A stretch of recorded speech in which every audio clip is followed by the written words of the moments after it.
Hello everyone, welcome back on our educational YouTube channel. Dear students, in today's video lecture, we are going to learn that the new topic of writing skill, that is expansion of idea. Now see textbook page number 98. Expansion of idea म्हणजेच मराठीमध्ये कल्पना विस्तार. आत्तापर्यंत आपण study केलेल्या summary रायटिंगमध्ये एखाद्या पॅसेजचे आपण शॉर्टमध्ये समरी लिहित होतो.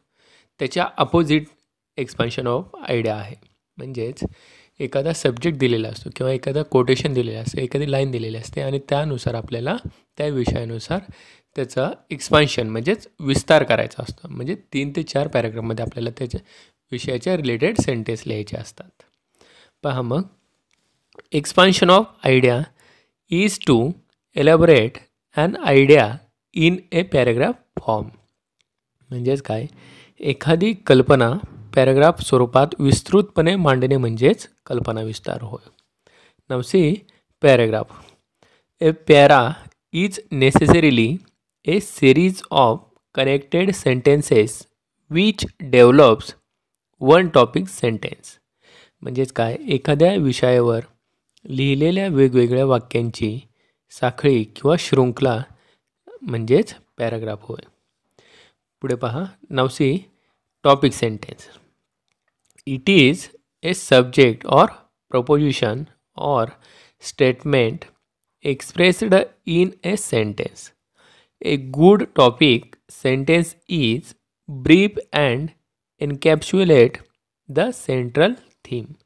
म्हणजेच काय, संक्षिप्त स्वरूपात व्यक्त केलेला एखादा विषय किंवा विचार किंवा एखादे विधान म्हणजेच विषयवाक्य होय. Ideally expansion of idea is written in 3 parts. First, introductory para म्हणजेच काय, परिचयात्मक परिच्छेद. सेकंड, कोर कंटेंट म्हणजेच मूळ गाभा घटक असणारा पॅराग्राफ. आणि थर्ड, कन्क्लुजन पॅरा म्हणजेच काय, निष्कर्ष दर्शवणारा पॅराग्राफ किंवा परिच्छेद. खाली पहा, नोट दिलेला आहे. Topic sentence can never be removed from A paragraph. म्हणजेच काय, पॅराग्राफ लिहित असताना एक्सपान्शन करण्यासाठी जे विषयवाक्य दिलेले असते त्याचा उल्लेख हा पॅराग्राफमध्ये केला पाहिजे, त्याला त्यातून वगळायचं नाही. Now see first step, introductory para म्हणजेच परिचयात्मक paragraph. A good paragraph is always associated with a topic sentence either at the beginning, in the middle or at the end. म्हणजेच काय, एका चांगल्या पॅराग्राफमध्ये एक्सपान्शन करण्यासाठी दिलेले आयडिया म्हणजेच विषय किंवा वाक्य हे पॅराग्राफच्या सुरुवातीस किंवा पॅराग्राफच्या मध्ये किंवा पॅराग्राफच्या शेवटी देखील आपण लिहू शकतो. पुढे पहा की, the symbolism or the idea should be clearly understood. The literal or symbolic or metaphorical meaning needs to be given. म्हणजेच काय, फर्स्ट पॅराग्राफमध्ये एक्सपांड करण्यासाठी दिलेली आयडिया म्हणजेच कल्पना ही शब्दशः किंवा प्रतिकात्मक किंवा रूपकात्मक अर्थाने आपल्याला स्पष्ट करणे आवश्यक असते. पुढे पहा, to expand an idea the focus should be on words and expression of thoughts to put forth the hidden meaning or deeper thought behind the given idea. In short, the given idea needs to be well evaluated and interpreted accordingly. म्हणजेच काय, कल्पनेचा विस्तार करत असताना कल्पनेचा किंवा विषयाचा विस्तृतपणे अर्थबोध होण्यासाठी शब्दांच्या व विचारांच्या अभिव्यक्तींवर भर दिला गेला पाहिजे. तसेच कल्पनेचे विश्लेषण व स्पष्टीकरण योग्य रीतीने करता आले पाहिजे. पुढे पहा की, now see second paragraph for expansion of idea. Second paragraph आहे कोर कंटेंट म्हणजेच मुख्य भाग किंवा गाभा घटक. While elaborating various aspects of the idea, remember that the following points need to be taken into consideration. म्हणजेच काय, कल्पना विस्तार करत असताना कल्पनेच्या विविध पैलूंचा विस्तार करण्यासाठी खाली काही पॉईंट्स दिलेले आहेत, ते आपल्याला लक्षात घेतले पाहिजेत. Now see first point, explore perspectives, give instances and anecdotes, experiences or even personal experiences. म्हणजेच काय, कल्पना विस्तार करत असताना स्वतःचा त्या दिलेल्या कल्पनेविषयी असणारा दृष्टिकोन आपल्याला स्पष्ट करायचा असतो. त्याचबरोबर आपल्याला माहीत असणारे वैयक्तिक अनुभव देखील आपल्याला कल्पना विस्तार करत असताना त्या पॅराग्राफमध्ये लिहायचे असतात. Now see second point, there should be unity and clarity of thoughts. म्हणजेच काय, कल्पनेचा विस्तार करत असताना विचारामध्ये एक वाक्यता तसेच स्पष्टता असणे आवश्यक असते. Now see third point, maintain coherence and logical link between two distinct points between the sentences. For this, discourse markers, conjunctions and conjunctive phrases can be used. Each para or point should support the central idea, but proportion of space should be kept in mind. म्हणजेच काय, कल्पनेचा विस्तार करत असताना दोन भिन्न किंवा वेगवेगळ्या पॉईंट्सच्या मध्ये सुसंगता राखली पाहिजे. त्यासाठी डिस्कोर्स मार्कर्स म्हणजेच काय, संदर्भ किंवा संबंध जोडणारे शब्द तसेच संयोग वाक्य यांचा वापर आपण करायला हवा. व कल्पना विस्तार करत असताना प्रत्येक पॅराग्राफ व मुख्य कल्पना यांच्यात संतुलन ठेवले पाहिजे. पुढे पहा आणखी, प्रपोर्शन ऑफ स्पेस म्हणजेच काय, पॅराग्राफ लिहित असताना जागेचे प्रमाण कसे असायला पाहिजे ते दिलेलं आहे. पहा पुढे, मोर इम्पॉर्टंट आयडिया म्हणजेच अति महत्त्वाचे कल्पनेसाठी मोर स्पेस जास्त जागा दिली पाहिजे. म्हणजेच काय, पॅराग्राफ लिहित असताना जागेचे प्रमाण कसे असले पाहिजे. फर्स्ट पॉईंट पहा, more important idea more space, अति महत्त्वाच्या कल्पनेसाठी किंवा मुद्द्यासाठी जास्त जागा दिली पाहिजे, म्हणजे जास्त रायटिंग केलं पाहिजे. आणि पुढे पहा, लेस इम्पॉर्टंट आयडिया लेस स्पेस, म्हणजेच कमी महत्त्वाच्या कल्पनेसाठी कमी स्पेस दिला पाहिजे. पुढे पाहता now see next point, proportion of emphasis is an important aspect. It simply means keeping the principal subject in place of prominence throughout the para.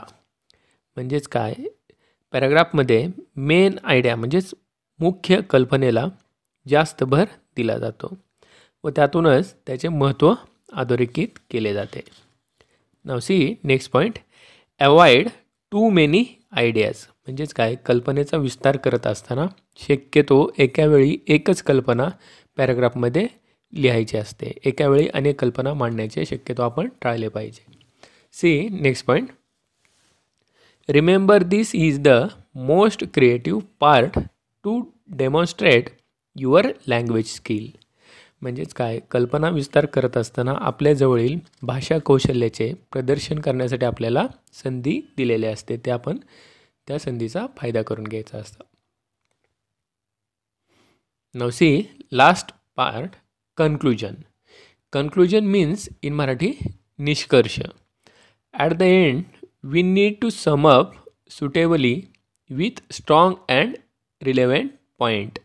म्हणजेच काय, कल्पना विस्तार करत असताना शेवटच्या पॅराग्राफमध्ये दिलेल्या विषयानुसार व विषयाशी संबंधित मुद्दे वापरून आपण त्याचा शेवट केला पाहिजे. Now see next point, use of proverbs in appropriate at the end with a similar meaning sentence given in the topic sentence. म्हणजे काय, कल्पना विस्तार करत असताना दिलेल्या विषयासंबंधी किंवा वाक्यासंबंधी सुटेबल होईल असे वाक्यप्रचार किंवा म्हणींचा आपण वापर करायला पाहिजे. फॉर एक्झाम्पल, दिलेले विषय वाक्य म्हणजेच कल्पना विस्तार करायला दिलेले विषय वाक्य हे टिट फॉर टॅट असे असल्यास, म्हणजेच काय, टिट फॉर टॅट म्हणजे जशास तसे, हे जर वाक्य कल्पना विस्तारासाठी दिलेले असल्यास त्याचा विस्तार करत असताना शेवटच्या पॅराग्राफमध्ये आपण रीप ॲज यू सॉ म्हणजेच पेरावे तसे उगवते किंवा पेरले तसे उगवते ही दुसरी म्हण आपण त्या शेवटच्या पॅराग्राफमध्ये यूज करू शकतो. म्हणजेच दिलेल्या विषय वाक्याशी सुटेबल आपण म्हण किंवा सेंटेन्स यूज करायचं असतं शेवटच्या पॅराग्राफमध्ये. Now see textbook page number 99. Key points for expansion of idea. म्हणजेच कल्पना विस्तार करण्यासाठीचे महत्त्वाचे पॉईंट्स मुद्दे. As an example, let's take the concept love thy neighbour as दाय सेल्फ. म्हणजेच काय, कल्पना विस्तार करण्यासाठीचे महत्त्वाचे मुद्दे समजण्यासाठी इथे आपल्याला एक आयडिया म्हणजेच कल्पना हे एक्झाम्पल म्हणून दिलेले आहे. पहा एक्झाम्पल काय आहे, लव दाय नेवर ॲज दाय सेल्फ.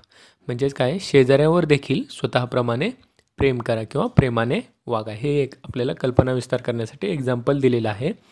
सी यामधील की पॉईंट म्हणजेच महत्त्वाचा मुद्दा काय आहे, we should love others as we love ourselves. म्हणजेच काय, आपण स्वतःवर प्रेम करतो तसेच इतरांवर देखील आपण प्रेम करावे. हा या एक्झाम्पलचा मुख्य पॉईंट आहे, मुद्दा आहे. See second literal meaning. म्हणजेच काय, दिलेल्या एक्झाम्पलचा शब्दशः अर्थ काय होतो पहा, to find pleasure in others virtues, to love means to overlook the faults and appreciate the virtues in others and to forgive others as we forgive ourself. म्हणजेच काय, दिलेल्या एक्झाम्पलचा शब्दशः अर्थ काय आहे पहा, इतरांच्या सद्गुणांमध्ये आनंद शोधणे हा या एक्झाम्पलचा मीनिंग होतो. तसेच इतरांवर किंवा शेजाऱ्यांवर प्रेम करा म्हणजेच त्यांच्यातील दोषांकडे दुर्लक्ष करा आणि त्यांच्यातील चांगल्या गोष्टींचे किंवा चांगल्या गुणांचे कौतुक करा. व आपण स्वतःला जशी चूक झाल्यानंतर क्षमा करतो त्याचप्रमाणे इतरांना देखील त्यांच्याकडून चूक झाली तरी आपण क्षमा केली पाहिजे, असा या एक्झाम्पलचा शब्दशः अर्थ होतो. See third step, expansion of the different aspect of the topic. म्हणजेच काय, कल्पना विस्तार करत असताना थर्ड स्टेप आहे दिलेल्या विषय वाक्याच्या विविध पैलूंचे स्पष्टीकरण करणे. मग पहा, दिलेल्या एक्झाम्पलचे विविध पैलूंचे स्पष्टीकरण खाली दिलेले आहे. फर्स्ट पॉईंट पहा, we should love human beings because all human beings are images of God. म्हणजेच काय, सर्व मनुष्यात ईश्वराची प्रतिमा असते त्यामुळे मनुष्यावर आपण प्रेम केले पाहिजे. सेकंड बी पॉईंट पहा, love is the fundamental essence of all joys, goodness and pleasure. म्हणजेच काय, प्रेम हे सर्व प्रकाराचे आनंद, सदाचार आणि सुख या गोष्टींचे मूलभूत तत्व आहे. See point number C, love ensures peace and harmony. म्हणजेच काय, प्रेम हे समाजामध्ये इतर व्यक्तींच्या सोबत प्रेम आणि सुसंवाद रुजवण्यासाठी मदत करते किंवा सुसंवाद निर्माण करते. सी पॉईंट नंबर डी, लव क्रिएट्स बॉन्डिंग. म्हणजेच काय, प्रेम हे इतरांसोबत आपुलकी निर्माण करते तसेच इतरांच्यासोबत बंधन, बॉन्डिंग म्हणजेच बंधन निर्माण करते. See point number e, loving someone is protecting them from fighting for their rights and working against injustice. म्हणजेच काय, एखाद्या व्यक्तीविषयी प्रेम व्यक्त करणे म्हणजे त्या व्यक्तीचे संकटापासून रक्षण करणे आणि त्याच्या अधिकारांसाठी अन्यायाविरुद्ध आपण लढणे म्हणजेच प्रेम होय. Now C fourth step, conclusion. म्हणजेच निष्कर्ष.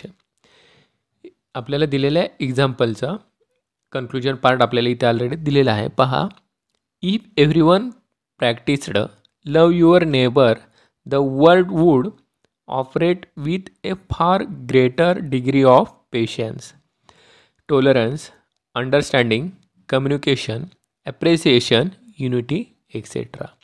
म्हणजेच काय, जर का प्रत्येकाने शेजाऱ्यावरती प्रेम करा किंवा शेजाऱ्यांशी आपुलकीने वागा हा विचार कृतीत आणला तर सहनशीलता, सहिष्णुता, सामंजस्यपणा, सुसंवाद, कृतज्ञता, एकता या सद्गुणांच्या आधारावर आपण विश्वाचे कार्य उत्तम प्रकारे चालवू शकतो. This one principle would transform human history. When we love each other, take pleasure in each others achievements and work together, we are able to achieve harmony and peace sustaining the universe. म्हणजेच काय, शेजाऱ्यांवर प्रेम करा किंवा शेजाऱ्यांशी आपुलकीने वागा हा एक सिद्धांत संपूर्ण मानवी इतिहास बदलून टाकू शकतो आणि एकमेकांच्या यशामध्ये आपल्याला आनंद देखील मिळतो. तसेच एकत्र काम करतो तेव्हा सुसंवाद आणि शांततेच्या मार्गाने विश्वाची आपण जपणूकच करत असतो एक प्रकारे. आणि अशा प्रकारे आपण आता लव दाय नेबर ॲज दाय सेल्फ या एक्झाम्पलचे एक्सपान्शन कसे केलेले आहे ते पाहिले आहे. त्यासोबत एक्सपान्शन करण्यासाठी आपण की पॉईंट्स म्हणजे महत्त्वाचे मुद्दे कोणते आहेत ते देखील आपण स्टेप बाय स्टेप आत्ता पाहिलेले आहे. आणि ज्याप्रमाणे आपण वरती लव दाय नेबर ॲज दाय सेल्फ या एक्झाम्पलचे एक्सपान्शन केले, त्याचप्रमाणे आणखी एक एक्झाम्पल आपल्याला दिलेलं आहे. पहा कोणतं आहे, ट्रॅव्हल ब्रॉडन्स द माइंड हे एक्झाम्पल आपल्याला दिलेलं आहे. म्हणजेच काय, प्रवास हा मनाला व्यापक बनवतो. हे एक्झाम्पल आपल्याला एक्सपान्शन ऑफ आयडियासाठी दिलेलं आहे आणि ते सॉल्व आहे, म्हणजे त्यांनी त्याचं एक्सपान्शन देखील केलेलं आहे.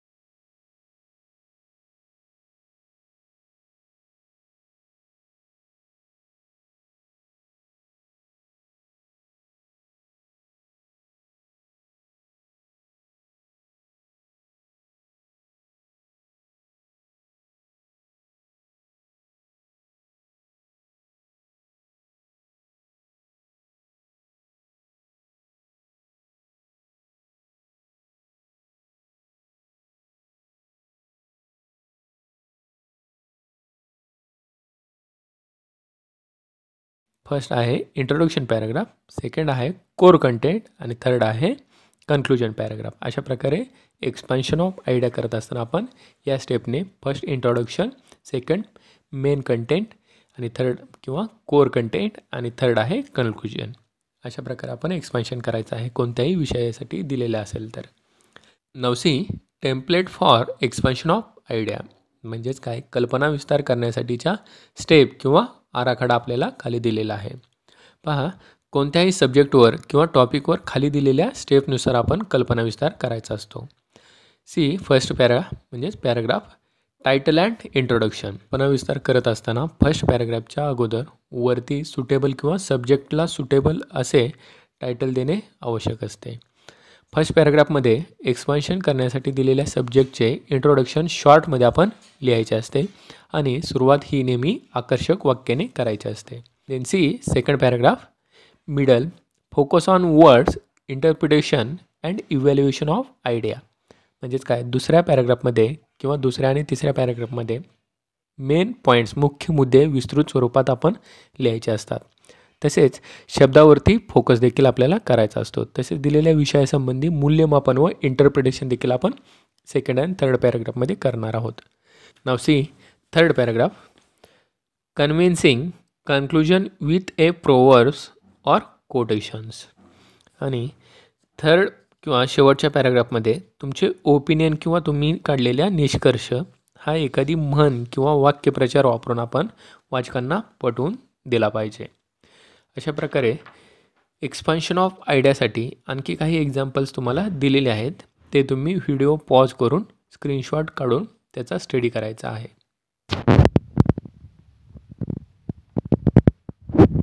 म्हणजेच काय, थोडक्यात काय, एक्सपान्शन ऑफ आयडिया म्हणजेच कल्पना विस्तार. याच्यामध्ये काय केलं जातं, कोणताही सब्जेक्ट दिला असतो, एखादं टॉपिक सेंटेन्स म्हणजे विषय वाक्य दिलेलं असतं किंवा एखादा टॉपिक विषय फक्त दिलेला असतो आणि त्या विषयानुसार आपल्याला पॅराग्राफ फॉर्ममध्ये आपल्याला त्याचा एक्सपान्शन म्हणजे त्याचा विस्तार करून आपल्याला डिटेल्समध्ये माहिती लिहायची असते.